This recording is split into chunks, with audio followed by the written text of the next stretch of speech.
Hélène Frégé, qu'est-ce qui fait qu'à 37 ans, on est capable de s'occuper de 2 enfants, de s'occuper d'un élevage de 70 vaches laitières, d'avoir une pisciculture, d'avoir plus de 100 hectares de céréaliculture? Comment vous faites pour gérer tout ça en même temps? Comment on fait? Alors, être agriculteur aujourd'hui, c'est un métier très polyvalent, qui demande une curiosité permanente, qui demande une remise en question de son travail et la passion et la découverte tous les jours de choses nouvelles. Être éleveur, être cultivateur et être producteur de poissons, c'est une richesse de tous les instants. Et puis, c'est tous les jours apprendre un peu plus.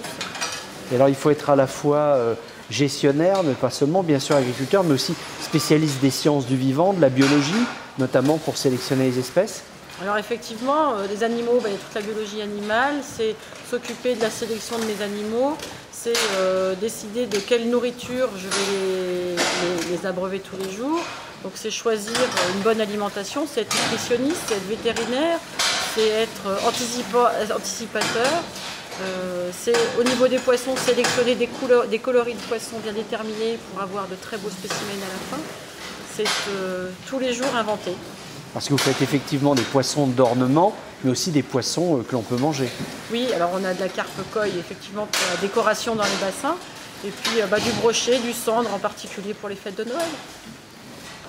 Au départ, vous n'étiez pas prédestinée à être agricultrice, à prendre la relève de vos parents. Vous étiez promis à une belle carrière dans une grande entreprise, Michelin. Qu'est-ce qui fait que vous avez décidé de bifurquer? Alors mon parcours effectivement est un peu atypique. J'avais fait un petit DUT de chimie.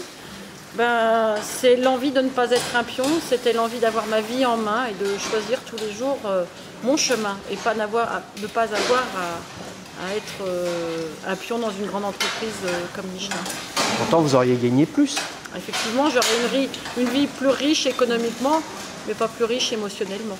Donc vous n'avez jamais eu de regret de revenir à l'agriculture et de suivre le chemin de vos parents, grands-parents, arrière-grands-parents? Comme tout le monde, j'ai des journées de vache enragée, c'est un peu le cas, mais c'est ce qui me donne envie de m'accrocher et de continuer encore.